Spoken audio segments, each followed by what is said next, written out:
Movie start होती है तो हम एलियट को देखते हैं। एलियट मरे हुए लोगों के फ्यूनरल बनाता था। एलियट अपने इस काम में बहुत ही माहिर था। अब यहाँ पर एलियट एक बूढ़े शख्स का फोटो लेता है और ये सीन यहाँ पर ही खत्म हो जाता है। अब यहाँ पर हम पॉल और एना नाम के दो कपल्स को देखते हैं जो कि अपने बेड पर एंजॉय कर रहे होते हैं। अब पॉल तो एंजॉय कर रहा होता है लेकिन एना बिल्कुल भी एंजॉय नहीं कर रही होती। ये लोग यहाँ से जाने वाले होते हैं तो पॉल एना से कहता है कि तुम्हारी परेशानी क्या है, लेकिन एना उसे कुछ भी नहीं बताती। एना प्राइमरी स्कूल में एक टीचर होती है और यहाँ पर जैक नाम के एक लड़के से इसकी काफी अच्छी दोस्ती हो जाती है, लेकिन जैक का बिहेवियर काफी ज्यादा अजीब होता है। इसके बाद हम देखते हैं कि एना जा रही होती है और पीछे से एक लाइट ब्लिंक करती है तो एना मुड़कर उस लाइट को देखती है। अब स्कूल से छुट्टी के बाद एना को अपने पियानो टीचर के फ्यूनरल में जाना था। जब वो बाहर निकलती है तो जैक को देखती है। वो जैक से कहती है कि क्या मैं तुम्हें घर छोड़ दूं, लेकिन जैक कहता है नहीं, मेरी माँ मुझे लेने आ रही है। एना मेडिकल स्टोर पर जाकर कुछ दवाइयां लेती है और इसके बाद वो जाकर अपने बालों को रेड कराती है। फिर एना अपने पियानो टीचर के फ्यूनरल पर पहुंचती है, लेकिन यहाँ पर एना को काफी अजीब महसूस हो रहा था, जैसे कि उसका पियानो टीचर सांस ले रहा हो। अब यहाँ पर एलियट भी मौजूद होता है और वो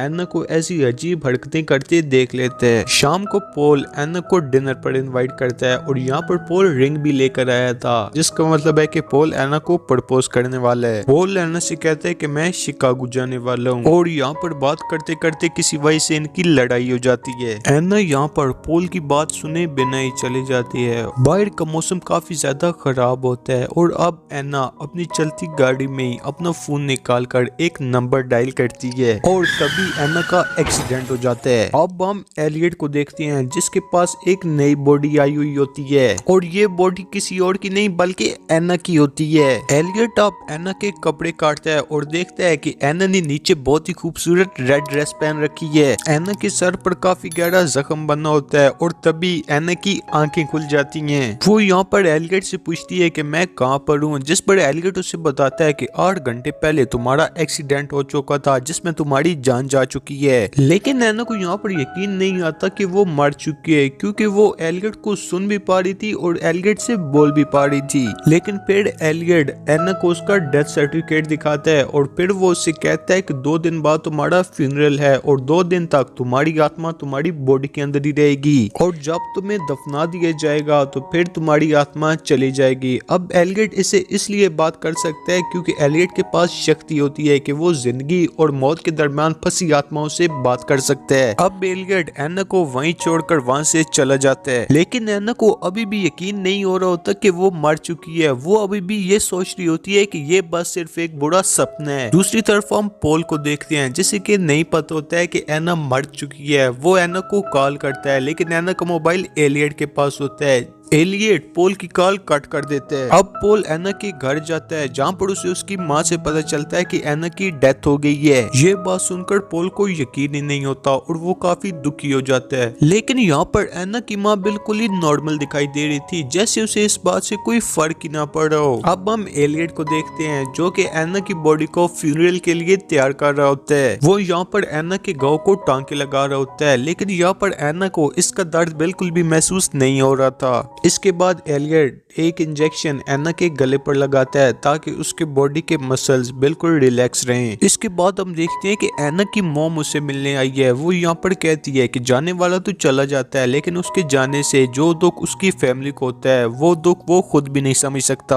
और जाने से पहले वो ये भी कहती है कि एना के बाल फिर से ब्लैक कर दिए जाएं क्योंकि लाल बालों में ये बहुत ही अजीब लग रही है। अब हम देखते हैं कि पॉल एलियट के पास आया है ताकि वो एना की बॉडी को देख सके, लेकिन एलियट उसे एना से नहीं मिलने देता क्योंकि सिर्फ फैमिली मेंबर्स ही उससे मिल सकते हैं और अभी तक पॉल की एना के साथ एंगेजमेंट भी नहीं हुई थी। अब पॉल की आवाज सुनकर एना अपनी जगह से उठ जाती है और वो उसे आवाज लगाने लगती है, लेकिन एना की आवाज पॉल तक नहीं पहुंचती। अब जब पॉल वहां से चले जाता है तो एना एलियट से पूछती है कि तुमने मुझे पॉल से क्यों नहीं मिलने दिया। तो एलियट उससे कहता है कि तुम्हारी आत्मा जल्दी तुम्हारा शरीर छोड़ जाएगी, लेकिन अगर तुम अपने चाहने वालों उनसे अटैच रहोगी तो तुम्हारी आत्मा यहीं फंसकर रह जाएगी। एना को लगता है कि एलियट बकवास कर रहा है, शायद मैं अभी भी जिंदा हूँ और उसने मुझे कोई ड्रग दी है जिससे कि वो कुछ भी महसूस नहीं कर पा रही। दूसरी तरफ पोल अपने पुलिस ऑफिसर फ्रेंड से मिलने पुलिस स्टेशन जाता है। वो यहाँ पर एना से मिलने की परमिशन मांगता है लेकिन उसे एना से मिलने की परमिशन नहीं दी जाती। दूसरी तरफ हम देखते हैं कि एना फ्यूनरल फॉर्म में अकेली है। वो एक कैंची को उठाती है, वो थोड़ा सा आगे बढ़ती है और तभी वो एक दूसरी लाश को देखती है और काफी ज्यादा घबरा जाती है। अब वो यहाँ पर एलियट के आने का वेट करती है ताकि वो उसके अंदर कैंची घुसाए और यहाँ से भाग जाए, लेकिन यहाँ पर एलियट एना के हमले से बच जाता है और वो उसे फिर से बताने की कोशिश करता है कि वो मर चुकी है। लेकिन एना ये बात मानने के लिए तैयार ही नहीं थी क्योंकि अभी तक उसकी सांसें चल रही होती हैं। अब रात को एना सपना देखती है कि वो डेथ बॉडी उसके सामने खड़ी है जो कि उसके बराबर में थी, लेकिन अब एना तुम मर चुकी है तो वो सपना कैसे देख सकती है। अब एना उठती है और सभी सामान को इधर उधर फेंक देती है। अब हम पोल को देखते हैं जिसे कि काफी अजीब सपना आता है जिसमें एना अपनी बॉडी से अपना दिल निकाली हुई खड़ी थी और ये देखकर पोल काफी ज्यादा डर जाता है। और अब हम एलियट को देखते हैं जो कि अपनी कार में फ्यूल डलवाने के लिए जाने वाला होता है, लेकिन एना यहाँ पर चुपके से फ्यूनरल होम की एक चाबी निकाल लेती है। वो यहाँ पर आकर सीधा एलियट के ऑफिस में पहुंचती है। यहाँ पर वो पोल को कॉल करती है और उसे बताती है कि मैं अभी जिंदा हूँ, लेकिन यहाँ पर पोल को लग रहा था कि शायद कोई एना बनकर उससे मजाक कर रहा है, इसलिए वो फोन को कट कर देते हैं। अब इस चीज से एना काफी ज्यादा नाराज होती है। तभी वहाँ एलियट आ जाता है। एलियट उसे अपने आप को शीशे में दिखाता है और कहता है देखो तुम मर चुकी हो और तुम्हारे लिए अच्छा यही होगा कि तुम सब कुछ भूलकर अपनी मौत को एक्सेप्ट करो। लेकिन एना यहाँ पर ये नोटिस करती है कि उसकी सासू से आईने के ऊपर भाप जम चुकी है जिससे कि एलियट चुपके से साफ कर देता है। अब हम देखते हैं कि नीचे एना का फेवरेट स्टूडेंट जैक खड़ा होता है और वो ऊपर एना को देख लेता है। अब एना यहाँ पर ये बात मान लेती है कि वो मर चुकी है और अब वो एलियट का साथ दे रही थी।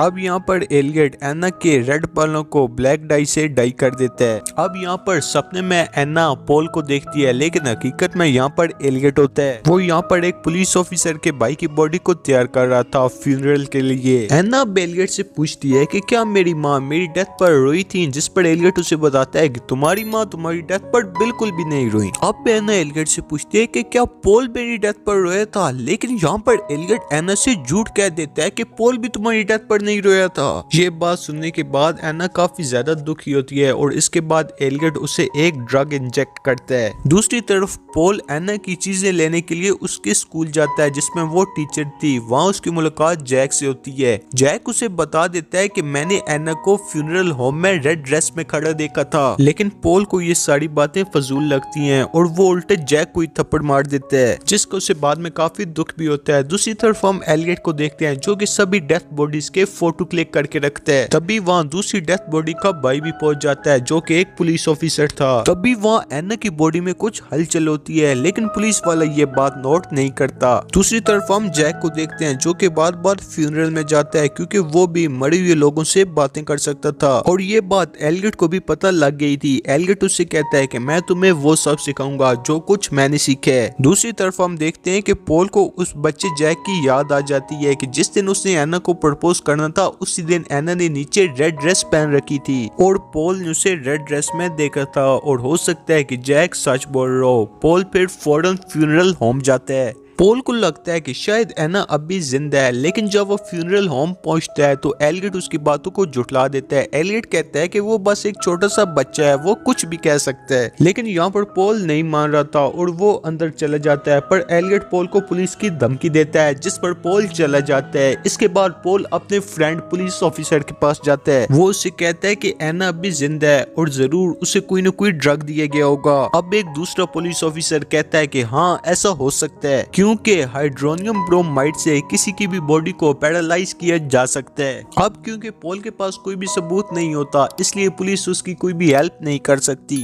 अब यहाँ पर एना के फ्यूनरल की पूरी तैयारियां हो चुकी थी और एलियट एना से बातें कर रहा होता है। वो उससे पूछता है कि तुम्हें तुम्हारी जिंदगी से क्या चाहिए था, जिस पर एना उसे बताती है कि वो सिर्फ खुश रहना चाहती थी, वो प्यार नहीं करना चाहती थी क्योंकि प्यार सिर्फ इंसान को दुख देता है। ये बात एना इसलिए करती है कि एना पोल से काफी काफी प्यार करती थी, लेकिन ये बात वो पॉल को कभी कह ही नहीं पाई थी। और अब एना के फ्यूनरल की सारी तैयारियां हो चुकी थी। अब हम यहाँ पर देखते हैं कि एलियट एना को वही ड्रग देता है, हाइड्रोनियम ब्रोमाइड, जो कि पुलिस ऑफिसर ने पॉल को बताया होता है। अब यहाँ पर एना एलियट से कहती है कि मैं आखिरी बार अपने आप को आईने में देखना चाहती हूँ, और आईने में एक बार फिर उसकी सासों की बाप आईने के ऊपर जम जाती है। अब इसे एना भी समझ चुकी थी कि वो मरी नहीं है बल्कि जिंदा है, और एलियट उससे झूठ बोल रहा है। लेकिन अब बहुत देर हो चुकी थी, क्योंकि एना अब कुछ नहीं कर सकती थी, क्योंकि एलियट ने उसे ड्रग का इंजेक्शन दे दिया था। इसके बाद सभी लोग एना के फ्यूनरल पर पहुंच जाते हैं, और यहाँ पर पॉल उसे एंगेजमेंट रिंग पहनाता है। अब एलियट एना की फोटो भी दीवार पर लगा देता है। अब एना को दफनाया जाता है, लेकिन यहाँ पर एना की आंखें खुल जाती हैं और वो अपने कॉफिन के अंदर ही चिल्लाने लगती है।